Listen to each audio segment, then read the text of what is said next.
పెట్టుబడిలో నెలకు 50,000 నుండి 10 లక్షలు సంపాదించాలనుకుంటున్నారా? ఈ వెబినార్ లో జాయిన్ అవ్వండి. హాయ్ హలో నమస్తే, welcome back to Suman TV. ప్రస్తుతం స్టూడియోలో ఉన్నారు motivational speaker, family counsellor Rajani Rama గారు. నమస్తే మ్యామ్. నమస్తే నవీన. మ్యామ్, చాలా మంది కపుల్స్కి చిన్న చిన్న వాటికి కూడా గొడవలు పడుతూ ఉంటారు. పెద్ద కారణం ఉండాల్సిన అవసరం లేదు, చిన్నదానికే ఇక్కడి తీసి అక్కడ పెట్టు అనే దానికి కూడా గొడవే. అలా గొడవలు పడే వాళ్ళకి మీరు ఈరోజు మంచి టిప్స్ ఏమిస్తారు? ప్రతిదానికి గొడవ పడే వాళ్ళకి. చిన్న చిన్న గొడవలు ఉంటే బాగానే ఉంటుంది. కాసేపు కోపం వచ్చినా మళ్ళీ తనేం చేస్తుందా, తనేం చేస్తున్నాడా అని చూడడము, చూపులు తప్పించుకోవడము, పిలిస్తే బాగుండే అని ఒక ఊహలో ఉండడము స్వీట్గా బాగుంటుంది. కానీ కొంతమంది ప్రతిదానికి అయిన దానికి కాని దానికి ఆధిపత్యం చెలాయిస్తూ ఉంటారు. అంటే నువ్వు ఇలా చేసావు, నువ్వు అలా చేసావు, నువ్వు ఇలాగే చేయాలి, నీ వల్ల నువ్వు ఇలా చేయటం వల్ల నాకు ప్రాబ్లం వచ్చింది, ఇంకా అదే పని, ఇంకా లేచిన దగ్గర నుంచి. అంటే ఏంటి, తను చెప్పినట్టే వింటూ ఉండాలి. ఎవరైనా ఇద్దరిలో అలా ఉంటే కూడా చిరాకు వస్తుంది. చిరాకు వచ్చి వేసుకుంటారు తగాదా. ఇంకా ప్రతిదానికి ఆర్గ్యుమెంట్స్ వస్తుంటాయి. ఇంకా వీళ్ళు ఏంటంటే సహించలేని తనం వేళల్లో. ఇప్పుడు ఉద్యోగం చేసుకుని నేను బయట హాస్టల్లో ఉండి ఇప్పుడు పెళ్లి చేసుకుని వచ్చాను. అక్కడ నాకు సపరేట్గా అన్నీ పెట్టుకోవడం ఇష్టము. ఇక్కడికి వచ్చి ఏంటి ఇలా చెప్తాడు, సేమ్ అతను కూడా అలా అనుకోవచ్చు. నేను రూమ్లో ఉన్నప్పుడు అక్కడ ఒకటి ఇక్కడ ఒకటి బారేసి హాయిగా తిరిగేవాడిని, ఎవరి పెళ్లి చేసుకున్నాను నేను, వస్తుందని పెత్తనం చేస్తుంది. చాలామంది అబ్బాయిలు కంప్లైంట్ చేస్తున్నారు, పెత్తనం చేస్తుందండి బాగా, అమ్మో గెలవనివ్వదు. ఎందుకనంటే ఇది ఒక మగవాళ్ళు సరిగ్గా పెట్టుకోరు, ఏ వస్తువా చెప్తే వినరు అనే ఒక అభిప్రాయం కాదు, నిజం కూడా అదే. దాదాపు అలా ఉంటారు. కొంతమందిని పక్కన పెడితే ఎక్కువ శాతం అలాగే ఉంటారు. అమ్మాయిలు అదే అభిప్రాయంలో ఉంటారు. కాబట్టి ప్రతిదీ సరిచేయాలనే ఉద్దేశంతో ఉంటారు. మనం ఒక దాంట్లో ఒక ఎపిసోడ్లో చెప్పుకున్నాం, ఇంటి పెళ్ళై రాగానే నాకంటూ ఒక ఇల్లు వచ్చింది, నా ఇంటిని ఇలా డెకరేట్ చేసుకోవాలి, ఎవరన్నా వస్తే అబ్బో ఈ అమ్మాయి ఇల్లు బాగా పెట్టుకుంది ఏమో అనుకున్నాము అని అలా మెచ్చుకోవాలని ఒక ఎదురు చూస్తూ ఉంటారు. కాబట్టి ఇల్లుని నీట్గా పెట్టుకోవడం, అందంగా పెట్టుకోవడం, ఎక్కడ వస్తువు అక్కడ పెట్టడం అనేది చేసుకోవాలని అమ్మాయిలు అనుకుంటారు. ఇంకోటి ఏంటంటే దానివల్ల ఒక బెనిఫిట్ కూడా ఉంది. తీసిన వస్తువు తీసిన చోట పెడితే మళ్ళీ మనకు అది దొరుకుతుంది కదా. ఇప్పుడు ఫర్ ఎగ్జాంపుల్ ఏదో పెన్ను లేదా బొక్కు లేకపోతే ఒక దారము ఎక్కడ ఉంది అని అంటే నిన్న ఎక్కడ పెట్టామో అక్కడే పెడితే మనం అది అక్కడ దొరుకుతుంది. ఇలా కొంతకాలం గడిచాక ఆ దారపు రీలు ఎక్కడ దొరుకుతుంది అక్కడే దొరుకుతుంది అనేది బాగా ఇక్కడ ప్రింట్ అయిపోయి ఉండాలి మనకి. అంటే అది అక్కడే ఉండాలి. అలా ఉండటం వల్ల ఎంత లాభం చూడండి. అడగక్కర్లేదు, వెతుక్కోక్కర్లేదు. దానివల్ల గొడవలు రావు. నువ్వు మొన్న తీసి ఎక్కడో పెట్టావు, నేను చెప్తూనే ఉన్నాను ఇక్కడ పెట్టమని. ఇవి నిత్యం అందరిలో జరుగుతుంటాయి. ఎందుకు మరి మారరు? అమ్మాయిలు కూడా ఉన్నారు ఇలా, తీసిన చోట పెట్టరు అసలు. అదేమన్నా 2 సార్లు అడిగితే చిరాకు పడిపోయి గొడవ పడేసుకుంటారు. మరి ఇప్పుడు రేపు వాళ్ళకు వస్తుంది. అంతవరకు ఎందుకండి, వాళ్ళు పెట్టుకునే స్పెక్ట్స్ ఉంటాయి, వాళ్ళు నిత్యం వాడుకునే సెల్ ఫోన్ లేదే బ్రతుకు లేదే. ఆ సెల్ ఫోన్ ఎక్కడ పెడతారో తెలియదు. మళ్ళీ దాన్ని సౌండ్ తగ్గిస్తారు, సైలెంట్ పెట్టుకుంటారు, అది మిస్ అయితే కనబడదు. అది వీళ్ళ అదృష్టం బాగుండి ఏదైనా మెసేజ్ వస్తే లైట్ వెలుగుతుంది, లేకపోతే లేదు. మీరు చూసారని మిగతా వాళ్ళని అడుగుతుంటారు. ఎందుకు అలాగా? ఒక పద్ధతి పెట్టుకో. నువ్వు ఎక్కడ ఫోన్ మాట్లాడినా ఒక పాయింట్లో పెట్టేసుకో. లేదా నీకు పాకెట్ ఉంటే పాకెట్లో పెట్టుకో, లేదా నీ రూమ్లో పెట్టేసుకో. అక్కడ మోగుతుంది, వెళ్తావు, కనపడిపోతే అసలు ఫోన్ అక్కడ ఉంటుంది అనేటువంటి ఒక బండ గుర్తు పెట్టేసుకోవాలి. మరి నిత్యం దాంతోనే పని కదా. మరి అటువంటి వస్తువు విషయంలో కూడా అలా ఉంటారు. నిత్యం పెట్టుకునే కళ్ళజోళ్ళు కూడా అలా చేసుకుంటారు. నా కళ్ళజోడు నువ్వు చూసావంటే ఎంత దరిద్రంగా ఉంటుంది, పెట్టుకునేది నువ్వు నన్ను అడుగుతానంటే. దీనివల్ల ఇంట్లో ఇల్లాలు ఏం చేస్తుందంటే నాలాంటిది గుర్తుపెట్టుకుంటుంది. ఏంటి నేదో తీసి అక్కడ ఏదో పెడుతున్నాడు ఇలా, పెన్ను కానీ కళ్ళజోడు కానీ ఫోన్ అబ్జర్వ్ చేసుకుంటూ ఉండాలి. ఇంకా ఉండాలి కాదు, ఈమెకు ఒక అలవాటు అయిపోతుంది. అది అన్నం కూర వండినట్టు అది కూడా అలవాటు అయిపోతుంది. అంటే ఏంటంటే అది నాకే పట్టింది, నేను మర్చిపోతాను బై, అది నువ్వు గుర్తుపెట్టుకోవాల్సిన అవసరం నీకు ఎంతైనా ఉంది. నువ్వు చూడకూడదా, ఆ మాత్రం నువ్వు పట్టించుకోకూడదా? నేనేదో హడావుళ్ళు అక్కడ పెట్టాననుకో, నువ్వైనా చూడకూడదా, పట్టించుకుని దాన్ని తీసి ఒక దగ్గర పెట్టకూడదా అని ఉల్టా దెబ్బలాడేవాళ్ళు కూడా ఉన్నారు.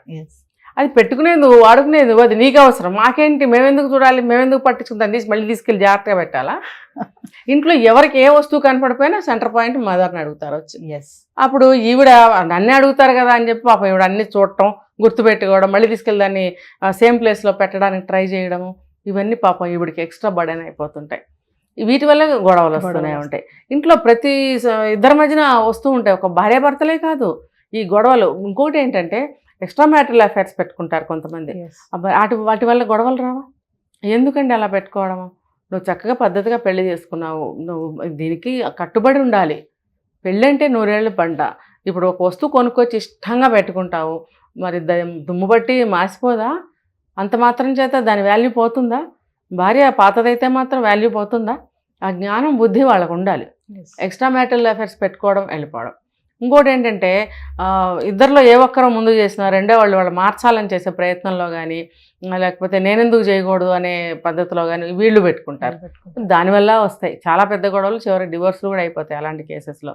ఇంకా మీ చుట్టాల గురించి మా చుట్టాల గురించి ఖాళీగా కూర్చున్నప్పుడు డిస్కషన్స్, ఆర్గ్యుమెంట్స్, మీ వాళ్ళు ఎలా అంటే మీ వాళ్ళు ఇలాంటి వాళ్ళు. ఇక్కడ ఒక విషయం మేడం, అంటే కామన్గా చాలా మంది నేను కూడా చూశాను, ఏదైనా చిన్న గొడవ అయినప్పుడు వాళ్ళు ఏంటంటే ఇప్పుడు అందరికీ మొబైల్స్ ఉంటున్నాయి ప్రతి ఒక్కరి చేతిలో. వాళ్ళు ఏంటంటే చిన్న గొడవ అయింది, ఆఫీస్కి వెళ్ళిపోయారు, మెసేజ్లు ఎత్తారు, ఇక మెసేజ్ ఐఎమ్ సారీ అని మెసేజ్, అక్కడ రెస్పాండ్ రాలేదు అనుకోండి, అదొక గొడవ. మళ్ళీ నేను సారీ చెప్పినా కూడా రెస్పాండ్ తిరిగి నాకు చెప్పలేదు. అంటే ఆ మెసేజ్లు పెట్టడం ఎంతవరకు కరెక్ట్ అంటారు? మెసేజ్ సారీ అని మెసేజ్ పెట్టడం ఎందుకు? నువ్వు సారీ రాస్తే 5 అక్షరాలు, చెప్తే 2 అక్షరాలు, నువ్వు ఇంటి దగ్గర చెప్పేసేయచ్చుగా. ఆ సారీ ఏదో ఇంటి దగ్గర చెప్పి చేస్తే అవి ఇక్కడే నవ్వుకుని హాయిగా వెళ్ళిపోతాం ఉద్యోగాలకి.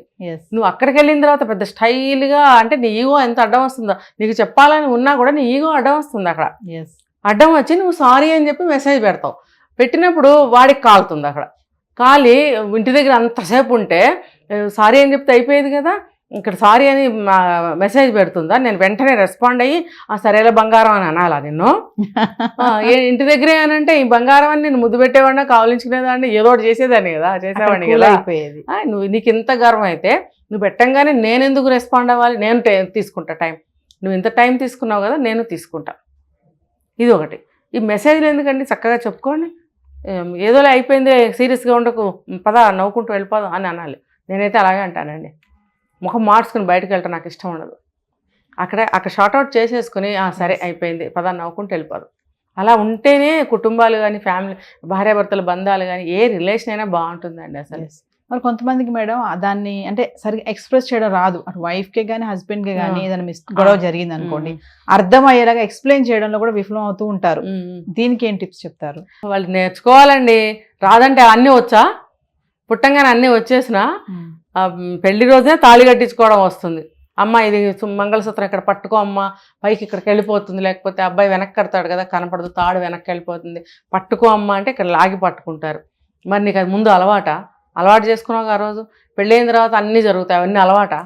పిల్లల్ని కనడం అలవాట, అన్నీ అలవాటు చేసుకున్నప్పుడు లైఫ్కి ఏమేం కావాలో అవన్నీ అలవాటు చేసుకోవాలి, తెలుసుకోవాలి. ఫస్ట్ అలవాటు చేసుకోవాలి. నాకు రాదు, నాకు తెలీదు, నేను చిన్నప్పటి నుంచి చేయలేదు అంటే నడవదు. ఇప్పుడు దాన్నే కమ్యూనికేషన్ స్కిల్స్ అంటే. నీకు లేకపోతే చూసి నేర్చుకో. పక్క వాళ్ళని ఎవరైనా అలాంటి వాళ్ళు ఉన్నారేమో చూసి నేర్చుకో. ఎందుకు ఇప్పుడు సినిమాలు చూడని వాళ్ళు ఎవరున్నారు చెప్పండి? ఇప్పుడు మూవీ చూసి నేర్చుకోవచ్చు కదా. ఆ మూవీలో అన్నీ చూపిస్తారు. చూపించినప్పుడు మనం కూడా ఇలా ఉంటే బాగుంటుంది కదా, అలా ఉండమనే కదా నేర్పిస్తున్నారు. మరి ఎందుకు మనం నేర్చుకోలేకపోతున్నావు కదా నుంచి? అది కదా. భర్త మంచి చీర తీసుకొస్తే ఇవన్నీ చేతగాని అమ్మాయి కూడా చూసావు ఎంత మంచి చీర తెచ్చిచ్చాడు అని అంటాం. అది వెంటనే నేర్చేసుకున్నావు కదా, మరి ఇవి నేర్చుకోవా? అది అబ్బాయి అయినా సరే. చూసావా అమ్మాయి ఎంత లవ్గా చక్కగా ఎంత బాగా ఉందో చూసావా అబ్బాయి తోటి, నువ్వు ఎప్పుడు ఇలా ఉంటావు అలా ఉంటావు అంటాడు. ఇది అంటాం చేతనైనాడు. మరి అన్నీ కూడా నేర్చుకుని చెయ్యండి. అలా దెప్పుకోవడం అనేది అది ఇంకా హింస. ఊరికే వాళ్ళని వీళ్ళని పోల్చావు అనేది ఇంకొకటి వస్తుంది. అలా కాకుండా ప్రతిదీ నేర్చుకోవాల్సిన అవసరం, ఆ స్కిల్స్ ఎంతో అవసరం. ఆ కమ్యూనికేషన్ స్కిల్స్ అనేవి ప్రతి మనిషికి అవసరం ఈ రోజుల్లో. నేర్చుకుని దాన్ని పాటించడం అనేది ఇంకా ఇంపార్టెంట్. Thank you ma'am.